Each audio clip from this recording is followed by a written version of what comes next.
অবশ্যই অবশ্যই আমি তোমাদেরকে পরীক্ষা করব, ভয় দিয়ে, ক্ষুধা দিয়ে, সম্পদের ঘাটতি দিয়ে, আতঙ্ক দিয়ে, প্রাণনাশ দিয়ে, ফল ফসলের হানি দিয়ে পরীক্ষা করব। কিন্তু এই পরীক্ষায় যারা উত্তীর্ণ হবে, যারা সবর ইখতিয়ার করবে, ওয়াবাশশিরিস সাবিরিন, ধৈর্যশীলদের জন্যই হচ্ছে সুসংবাদ। আলহামদুলিল্লাহ পড়েন। তাহলে সম্মানিত সুধী, আমরা বুঝতে পারলাম এই পৃথিবীর ফিচার হচ্ছে এখানে বিপদ থাকবে, বিপদ ছাড়া কেউ থাকবে না। স্ট্রাগল থাকবে, কষ্ট থাকবে, ঝুঁকি থাকবে, রিস্ক থাকবে, এবং নানা ধরনের বিপদ আপদ দিয়ে আল্লাহ তাআলা আমাদেরকে পরীক্ষা করবেন। এটা মাস্ট, এটা আমাদের মাইন্ডসেটে নিয়ে নিতে হবে। মাইন্ডসেটে এটা ক্লিয়ার থাকতে হবে। চিরসুখ চির শান্তি এই দুনিয়াতে মিলবে, কোথায় মিলবে তাহলে? এটা তাহলে বিপদ আসবেই, আপদ আসবেই, পরীক্ষা থাকবেই আমাদের জীবনে। তবে ইন্টারেস্টিংলি মজার বিষয় হচ্ছে পরীক্ষাটা এক একজনের এক এক রকম। পুরো পৃথিবীটা একটা পরীক্ষা ক্ষেত্র, কিন্তু কারো প্রশ্নপত্রের সাথে কারো প্রশ্নপত্রের কোনো মিল নাই। সুবহানাল্লাহ। আমার পরীক্ষা একরকম, আপনার পরীক্ষা আরেক রকম, ওই ভাইয়ের পরীক্ষা আরেক রকম, ওনারটা আরেক রকম। সবাই পরীক্ষার্থী, সবাই পরীক্ষার্থী, কিন্তু কারো প্রশ্নপত্রের সাথে কারো প্রশ্নপত্রের কোনো মিল নাই। কারোর জন্য পরীক্ষা হচ্ছে সে খুব অসুস্থ, প্রচন্ড অসুস্থতা, তার জন্য পরীক্ষা। ক্যান্সারের রোগী, দুরারোগ্য ব্যাধি, ডক্টর বলছে 4th স্টেজে চলে আসছে, কয়েক মাস বাঁচতে পারে, এটা তার জন্য পরীক্ষা। আবার কারো দেখবেন যে খুব একটা অসুস্থতা নাই, অসুস্থতার ঝামেলা নাই, কিন্তু তার দারিদ্রতা আছে, তার আর্থিক অনটন, এটা তার জন্য পরীক্ষা। আবার কারো দেখবেন অসুস্থতাও নাই, দারিদ্রতাও নাই, তার দাম্পত্য জীবনের সমস্যা আছে না নাই? অনেকের দেখবেন এগুলো কোনোটাই সমস্যা না, তার ছেলে কথা শোনে না, মাদকাসক্ত। আহা, মাদকাসক্ত, রিহ্যাবে পাঠায়, আবার আসে, আবার গাঁজা খাওয়া শুরু করে, আছে না নাই বলেন? দেখেন তার পরীক্ষাটা আবার আলাদা। অনেকের দেখবেন মেয়ে বাবার কথা শোনে না। আবার অনেকের দেখবেন যে ব্যবসায় সমস্যা, লসের পর লস, লাভ উঠাতে পারে না। তাহলে পরীক্ষা ছাড়া, বিপদ আপদ ছাড়া দুনিয়াতে কেউ নাই, কেউ নাই প্রিয় ভাইরা। এটা আমাদের মাথায় রাখতে হবে। পরীক্ষা আপনাকে দিতেই হবে, পরীক্ষা দিয়ে দিয়েই নিজেকে প্রমাণ করতে হবে। আর এক একজনের পরীক্ষাটা এক এক রকম, কারো পরীক্ষার সাথে কারো পরীক্ষার কোনো মিল থাকবে না। তো মাঝে মাঝে আমরা এটা ভুলে যাই। আল্লাহ তাআলা কালামে পাকে রিমাইন্ডার দিয়ে আমাদেরকে স্মরণ করিয়ে দিতে চান যে এই পৃথিবীতে আসলে তোমরা এসেছো পরীক্ষা দিতে। এটাই জীবনের বড় বাস্তবতা। আমাদের জীবনে যত হতাশা, আমাদের জীবন নিয়ে যত অভিযোগ, আমাদের মনে যত কষ্ট, আমাদের হৃদয়ের ভেতরে যত অস্থিরতা, তার মূলে হচ্ছে এই সমস্যা যে আমরা ভুলেই গেছি আমরা পরীক্ষা দিতে আসছি। এটা যদি ভুলে না যান, এটা যদি আপনার মাইন্ডসেটে থাকে যে পুরো জীবনটা একটা পরীক্ষা, তাহলে দেখবেন কোনো কিছু আপনাকে কাবু করতে পারবে না। আপনি হতাশ হবেন না, জীবন নিয়ে আর অভিযোগ থাকবে না, আপনি ভেঙে পড়বেন না, সব অভিযোগ হতাশা দূর হয়ে যাবে। তার মানে বুঝতে পারলাম পরীক্ষা আপনাকে দিতেই হবে। পরীক্ষা দেয়া ছাড়া এই পৃথিবী থেকে চলে যাওয়ার কোনো চান্স বা সুযোগ আমাদের কারো নেই। সূরাতুল আনকাবুতে আল্লাহ তাআলা এই কথাটা আরো চমৎকার ভাবে বলেছেন। আল্লাহ তাআলা ইরশাদ করছেন, আহাসিবান নাসু আইয়ুতরাকু আইয়াকুলু আমান্না ওয়া হুম লা ইফতানুন ওয়ালাকাদ ফাতান্নাল্লাযীনা মিন ক্বাবলিহিম ফালা ইয়া'লামান্নাল্লাহু আল্লাযীনা সাদাকু ওয়া লা ইয়া'লামান্নাল কাযিবিন। আল্লাহ বলেন, মানুষকে ভেবেছে সে শুধু বলবে আমি ঈমানদার আর তাকে আমি জান্নাতে ঢুকাই দিব? না, কখনো না, কোশ্চিন কালেও না। বরং পূর্ববর্তী কালে যারা পৃথিবীতে এসেছিল তাদেরকে আমি পরীক্ষায় নিয়েছি, পরীক্ষা করেছি, এবং তাকেও ঈমানের প্রশ্নে সে সত্যবাদী না মিথ্যাবাদী পরীক্ষা দিয়ে দিয়ে নিজেকে প্রমাণ করতে হবে। ঠিক কিনা বলেন? পরীক্ষা দিয়ে আপনাকে প্রমাণ করতে হবে। এবং এই পরীক্ষার ব্যাপারটা, এটা যে শুধু আমরা সাধারণ মানুষ আমাদের জীবনে দুঃখ বিপদ পরীক্ষা এমনটা নয়। এই পৃথিবীর সবচাইতে শ্রেষ্ঠ মানুষ যারা ছিলেন তাদেরকে আল্লাহ পরীক্ষা নিয়েছেন। বলেন তো এই পৃথিবীতে সবচাইতে শ্রেষ্ঠতম মানুষ কারা? সবচাইতে শ্রেষ্ঠ ভালো মানুষ কারা ছিল পৃথিবীতে? বলেন তো নবীরা। আওয়াজ করে বলেন তো কারা? বলেন তো নবীদের জীবনে পরীক্ষা ছিল কি ছিল না? হ্যাঁ ছিল। বেশি না কম? বিষ্ণু ইসলামকে জিজ্ঞাসা করা হলো, আইয়ুন নাসি আশাদ্দু বালাআন ইয়া রাসূলুল্লাহ, হে আল্লাহর রাসূল, এই পৃথিবীতে কাদের জীবনে পরীক্ষা বেশি? বিষ্ণু ইসলাম বললেন, আল আম্বিয়া, নবীদের জীবনে। আল আম্বিয়া সুম্মাল আমসাল ফাল আমসাল, সবচাইতে জীবনে পরীক্ষার সম্মুখীন সবচাইতে বেশি হয়েছেন নবীরা। তারপরে নবীদের পরবর্তী অবস্থান যাদের, সিদ্দিকীন যারা, সোহাদা যারা, সালিহীন যারা, আল্লাহওয়ালা যারা, তাদের জীবনে পরীক্ষা বেশি। ইউবতালার রাজুলু আলা হাসাবি দীনি, ব্যক্তির দিনদারি যত বেশি তার জীবনে আল্লাহর পরীক্ষাও তত বেশি। আপনি আল্লাহওয়ালা হবেন, আপনার জীবনে পরীক্ষাও অনেক বেশি। এজন্য ইমানদার হওয়া যেমনি মর্যাদার, ইমানদারের জীবনে পরীক্ষাও হবে অনেক বেশি। এবং পরীক্ষা যত বড়, খেয়াল রাখতে হবে, মন খারাপ করার কোনো সুযোগ নেই। পরীক্ষা যার জীবনে যত বড়, সেটাতে সফল হতে পারলে ওটার প্রতিদানও বড়। পরীক্ষা যত বড়, এটাতে সাকসেস হইতে পারলে এটার রিওয়ার্ডও তত বড়। বিষ্ণু ইসলাম বলেন, ইযামুল জাযাই মাআ ইযামিল বালা, বালা যত বড়, জাযাও তত বড়, প্রতিদানও তত বড়। কারণ নবীদের জীবনে যদি খেয়াল করেন, দেখবেন যেই নবীর জীবনে পরীক্ষা যত বেশি, সেই নবীর জীবনে সফলতাও তত বেশি। সাইয়েদনা ইব্রাহিম আলাইহিস সালামের কথাটা একটু খেয়াল করেন তো, বলেন তো, ওনার জীবনে পরীক্ষা কেমন ছিল, বেশি না কম? ওনার জীবনের পরীক্ষা থেকেই তো আমরা এই শব্দটা ব্যবহার করি। আমরা বলি অগ্নি পরীক্ষা। কি বলি?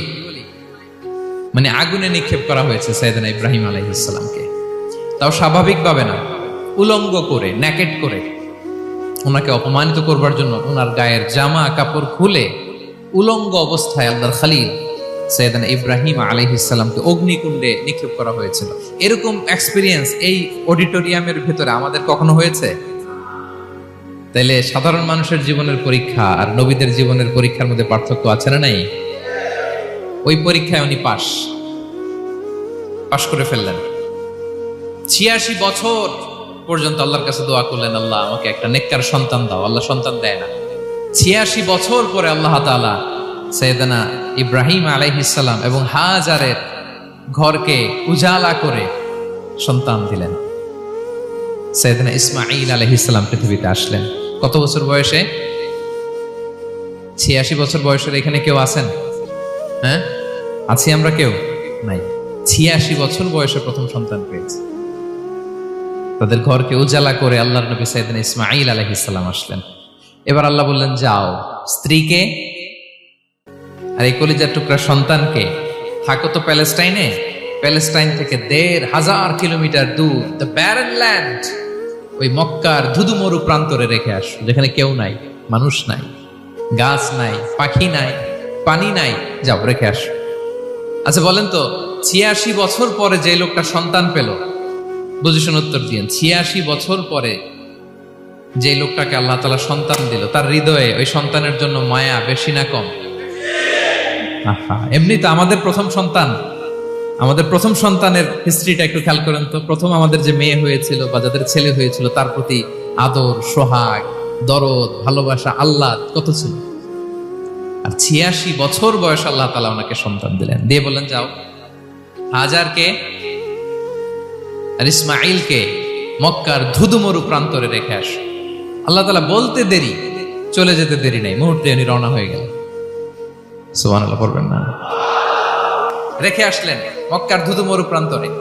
এবার আল্লাহ বললেন, যাও রিটার্ন ব্যাক টু প্যালেস্টাইন, প্যালেস্টাইনে চলে যাও। চলে গেলেন, হৃদয়টা ভেঙে খান খান। অনেক বছর পরে আল্লাহ তাআলা আবার অনুমতি দিলেন, যাও এবার ছেলেকে দেখে আসতে পারো, যাও প্যালেস্টাইন থেকে আবার মক্কায় যাও। সাইয়েদনা ইব্রাহিম আলাইহিস সালাম প্যালেস্টাইন থেকে আবার ১,৫০০ কিলোমিটার পথ পাড়ি দিয়ে, এখনকার মতো ফ্লাইটে যায় না, গাড়িতেও না, উটে করে। কিসে করে? উনি যে কতবার মক্কা থেকে ফিলিস্তিন এসেছেন আর গিয়েছেন, কোন ইয়ত্তা নাই, হিসাব নাই। গেলেন, এবার ছেলেটা হাঁটতে পারে, দৌড়াতে পারে, একটু একটু কথা বলতে পারে, আব্বু আব্বু ডাকতে পারে। কেমন মায়া লাগে বলেন তো? মায়া ভালোবাসায় যখন টইটম্বুর, ঠিক ওই মুহূর্তে আল্লাহ বললেন, ছেলেকে জবাই করো, জবাই করো ছেলেকে। আল্লাহ তাআলা বলতে দেরি করেছেন, আল্লাহর আদেশ পালনে 1 সেকেন্ডও তিনি দেরি করেন নাই। ছুরি চালালেন, জান্নাত থেকে দুম্বা নিয়ে আসা হলো। এভাবে আল্লাহর নবী ইব্রাহিম আলাইহিস সালাম ওনার জীবনের প্রতিটি ক্ষেত্রে যেখানে আল্লাহ তাআলা ওনাকে পরীক্ষা নিয়েছেন, উত্তীর্ণ হয়েছেন। এবং দেখেন ওনাকে আল্লাহ তাআলা কি উপহার দিলেন, আল্লাহ তাআলা ওনাকে খলিলুল্লাহ উপাধি দিলেন, আল্লাহর বন্ধু। সুবহানাল্লাহ বলেন। আল্লাহ তাআলা বলছেন, ওয়া ইযি বিতালা ইব্রাহিম রাব্বুহু বিকালিমাতিন ফাআতাম্মাহুন ক্বালা ইন্নী জাইলুকা লিন-নাসি ইমামা। আল্লাহ অনেকগুলো পরীক্ষা নিয়েছিলেন সাইয়েদনা ইব্রাহিম আলাইহিস সালাম, প্রতিটা পরীক্ষায় সাকসেসফুলি পাস করেছেন, গোল্ডেন এ প্লাস। আল্লাহ বলেন, ইন্নী জাইলুকা লিন-নাসি ইমামা, I'm gonna make you the leader for the entire human being. I'm gonna appoint you as a leader for the entire universe. গোটা বিশ্বের জন্য, গোটা মানবতার জন্য আমি তোমাকে লিডার বানায় দিলাম।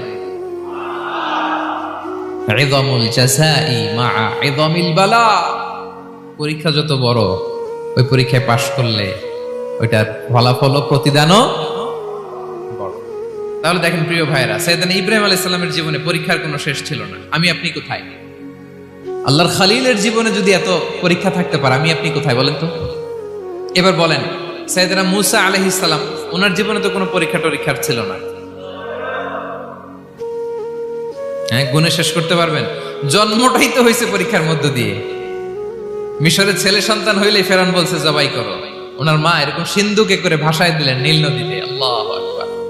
কি একটা রোমাঞ্চকর পরিস্থিতির মধ্য দিয়ে আল্লাহ তাআলা ওনাকে বাঁচালেন। সুবহানাল্লাহ। জন্মই হয়েছে পরীক্ষার মধ্যে। বড় হইলেন, ফেরাউনের ভয়ে দেশ ত্যাগ করলেন, মিশর থেকে মাদিয়ান। আবার আল্লাহর আদেশে যখন ফিরে আসলেন, আবার ফেরাউনের সাথে তর্ক বিতর্ক, যুদ্ধ। একটা রাত আল্লাহ নবী মুসা আলাইহিস সালাম শান্তি মতো মিশরে ঘুমাতে পারে নাই। একটা রাত। শেষ পর্যন্ত এই ফেরাউন মুসা আলাইহিস সালামকে ধাওয়া করেছে। ফেরাউনের ধ্বংসের আগ পর্যন্ত সে মুসা আলাইহিস সালামকে ধাওয়া করেছে। তার মানে মুসা আলাইহিস সালাম এই বিপদ আপদ পরীক্ষা এগুলো থেকে মুক্তি পান নাই। এবার বলেন ঈসা আলাইহিস সালামের কথা। ওনার জীবনে তার পরীক্ষা ছিল না। কি পরীক্ষা ছিল? হ্যাঁ, আল্লাহু আকবার। Same scenario goes to the biography of every messenger in the world. পৃথিবীর সব নবীর ক্ষেত্রে একই ঘটনা ঘটেছে। সাইয়েদনা ঈসা আলাইহিস সালাম দাওয়াত যখন দিলেন, ওনার বিরোধিতা শুরু হলো, ওনাকে হত্যার ষড়যন্ত্র হলো। ইভেন কি ওনাকে মারার জন্য বনি ইসরাইলেরা উদ্ধত হলো, জানে বাঁচবার জন্য পালালেন। এক ঘরে ঢুকলেন, চারদিক দিয়ে ঘেরাও করলো। উনি দরজা জানালা লাগাই দিলেন।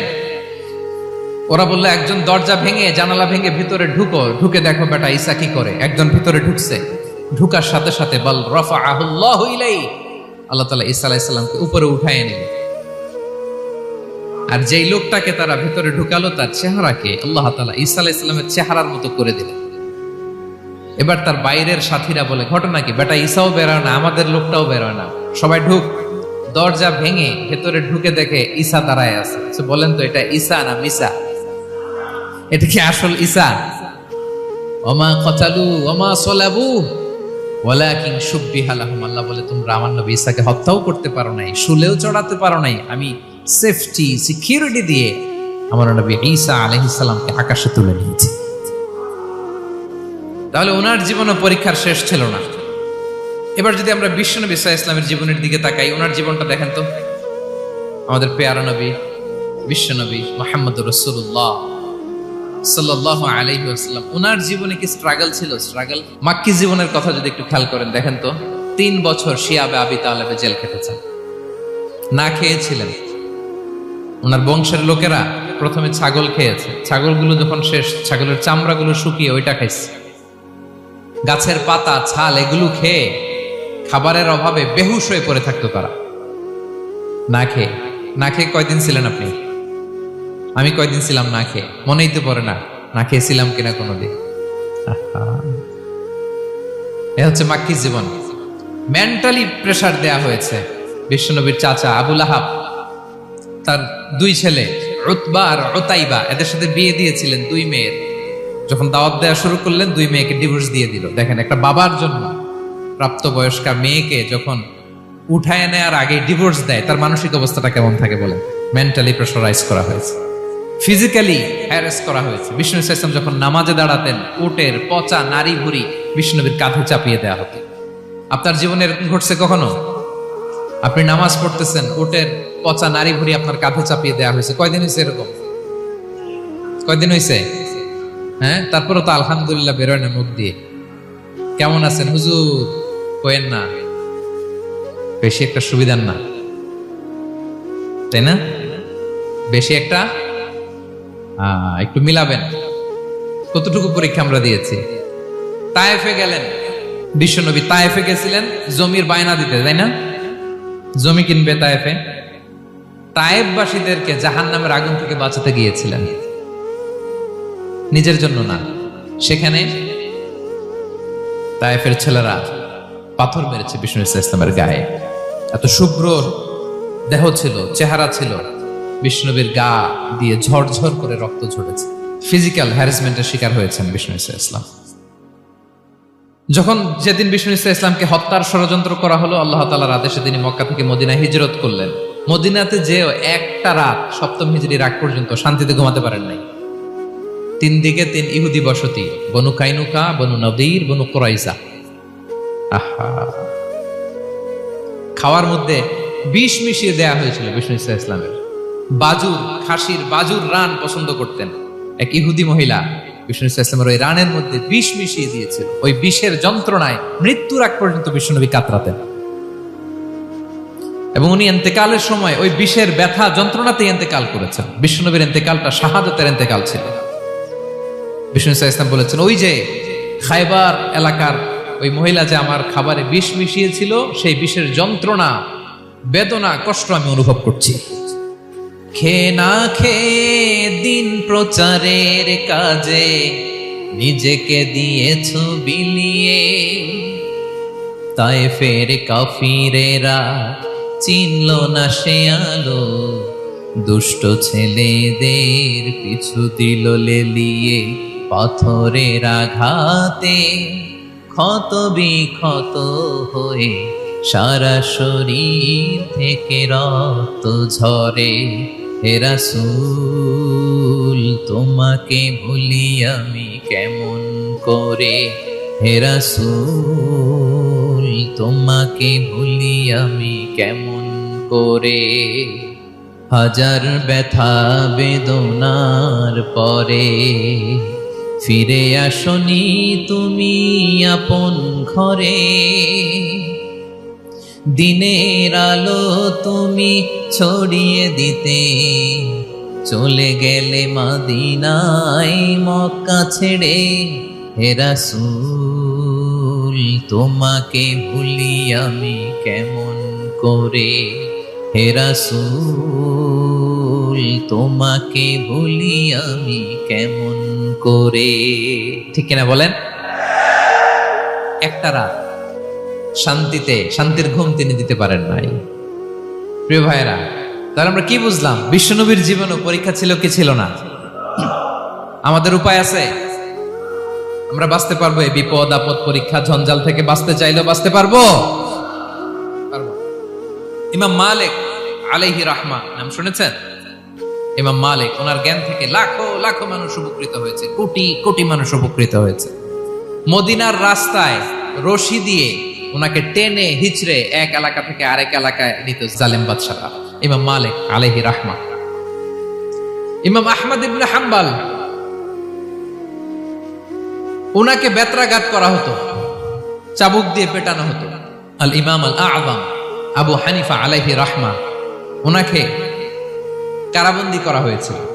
তার মানে দেখেন, যত বড় বড় স্কলার, যত বড় বড় মাশায়েখ, এমনকি আম্বিয়া আলাইহিস সালাম, ওনারাও পরীক্ষা বিপদ আপদ থেকে রেহাই পান। পাইছে? তাহলে আপনি আর আমি পাবো? বলেন তো।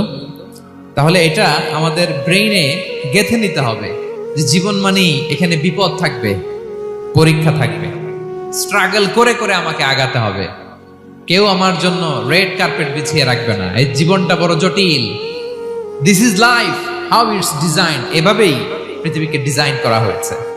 এখানে বিপদ আছে, কষ্ট আছে। এই পরীক্ষা দিয়ে দিয়ে আপনাকে উত্তীর্ণ হতে হবে। বুঝতে পেরেছেন প্রিয় ভাইরা? নাও দ্য কোশ্চেন অ্যারাইজ, এখন প্রশ্ন হচ্ছে, কেন আল্লাহ এই পরীক্ষা নেন? কেন? আল্লাহ তাআলা সূরা মুলকে বলেছেন, এই পৃথিবী সাজানোর, এই জীবন মৃত্যুর এই খেলা, এটার উদ্দেশ্যটাকে আল্লাহ তাআলা স্পষ্ট করে বলেছেন, আল্লাযী খালাকাল মাউতা ওয়াল হায়াতা লিয়াবলুয়াকুম আইয়ুকুম আহসানু আমালা। জীবন মৃত্যু দিয়ে তোমাদের জীবনকে সাজানো হয়েছে এজন্য, যাতে করে তিনি তোমাদের পরীক্ষা করতে পারেন। কি করতে পারেন?